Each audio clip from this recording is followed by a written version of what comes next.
শিবজি, শ্রী বিষ্ণুজি এবং ব্রহ্মাজি একজন এক এক রূপ জায়গায় অবস্থান করছেন। ব্রহ্মাজি সৃষ্টিকর্তারূপে অবস্থান করছেন, বিষ্ণুজি স্থিতিকর্তারূপে অবস্থান করছেন এবং দেবাদিদেব মহাদেব প্রলয়কর্তারূপে সংহারকর্তারূপে অবস্থান করছেন।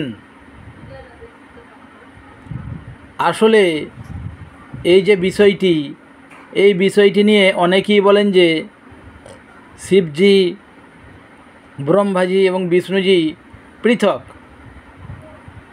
এদের মধ্যে ভেদ আছে, কিন্তু বিষয়টি তা নয়। এনারা অভেদ। স্বরূপত তিনজনা একই। কারণ পরমাত্মা বলছে, আমি যখন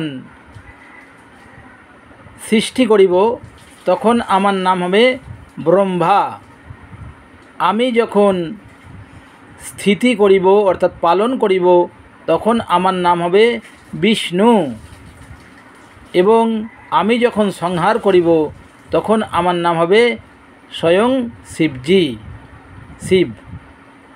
অর্থাৎ এই তথ্য আমরা পাই। এইবার যে অভেদ জ্ঞান, সেই অভেদ জ্ঞানের যে তথ্য আমরা যেটি পেয়ে থাকি সেটি আমরা কোথায় পাব? এই বিষয়ে আমাদের প্রথমেই আসতে হবে শ্রীমদ্ ভাগবতে। সেখানে যে কথাটা বলছে, ত্রয়ানা মেক ভাবানাং যৌন পশ্যন্তি বৈভিদম, অর্থাৎ ভেদ করতে বারণ করছে।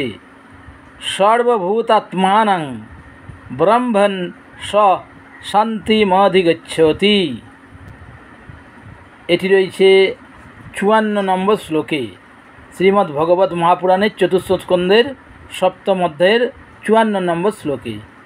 আরেকবার বলছি, ত্রয়ানামেক ভাবানাং যৌন পশ্যন্তি বৈবিদাম সর্বভূতাত্মানাং ব্রহ্মণ স শান্তিমধিগচ্ছতি। বঙ্গানুবাদ করলে এইরূপ দাঁড়ায়, শ্রী ভগবান বললেন, হে প্রজাপতি দক্ষ, ব্রহ্মা, বিষ্ণু এবং মহেশ্বর, আমরা তিনজন স্বরূপত এক এবং আমরাই সকল প্রাণী স্বরূপ। সুতরাং যে ব্যক্তি আমাদের এই তিনজনের মধ্যে কোনো ভেদ দর্শন করে না তিনি শান্তি লাভ করেন।